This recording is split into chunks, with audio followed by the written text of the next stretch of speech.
Radio.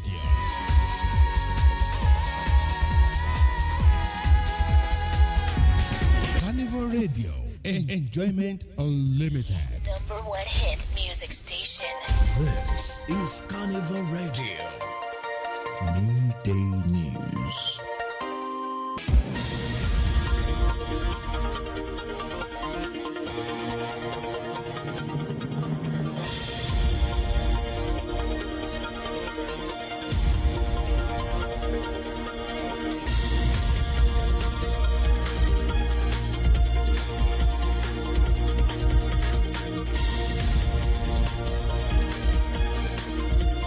The time is 12 o'clock. Good afternoon and welcome to Carnival Meetings. I am Jose Boykola. In the news this afternoon, there was heavy security around the ancient Ocean Oshogbo Grove as the annual Ocean Cultural Festival got underway in Oshogbo on Friday. From the road leading to the grove from the Olaya Italoka Road, there was heavy presence of armed police operatives. The security operatives, positioned about 20 feet apart, were observed keeping close watch on movement into and out of the grove.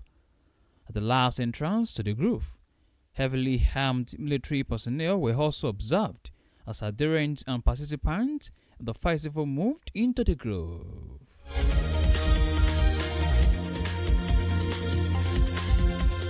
Meanwhile, Osun State Governor Ademola Adeleke has urged members of National Youth Service Corps (NYSC) deployed to the state to uphold the law, embrace peaceful coexistence, and contribute positively to national development. Governor Adeleke, who was represented by the Commissioner for Youth Affairs, Moshood Olagoju, gave the charge on Friday at the swearing-in and official opening ceremony of the 2026 Batch B Stream 2 orientation course held at the NYC Permanent Orientation Camp in Ede.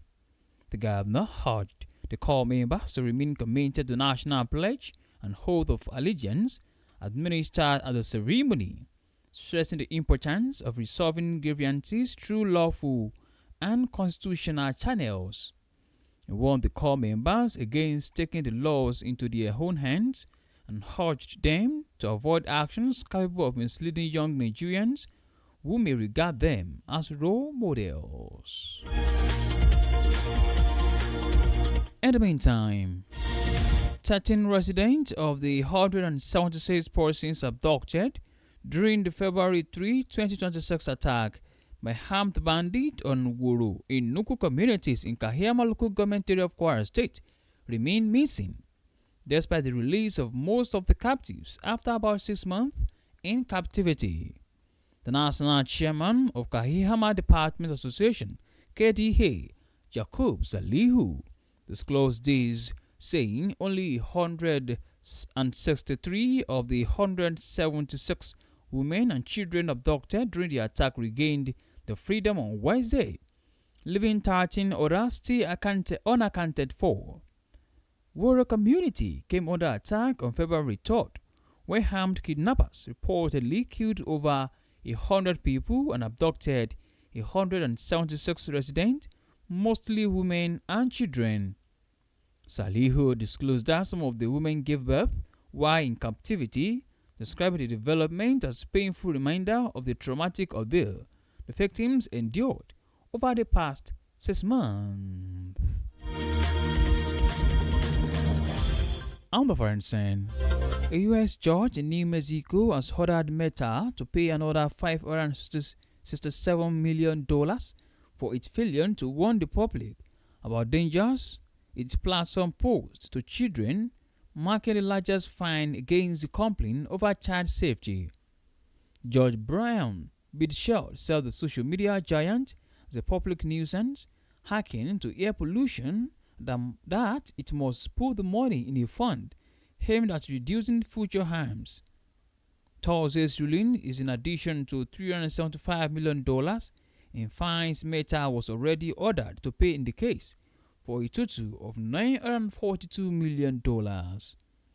Judge Brian compared Meta to a factory with advertising and content as its product, and the psychological harm and sexual exploitation of children to be the pollution that must be abated in the industry. An interesting water sport. Exciting winger Yusuf Fantami has rejoined Doma United for the 2026-2027 season. Fantami played a key role in the Savannah Tigers promotion to the Nigerian Premier Football League (NPFL) last season. He rejoined the Gombe-based club after initially agreeing terms with Niger Tornadoes.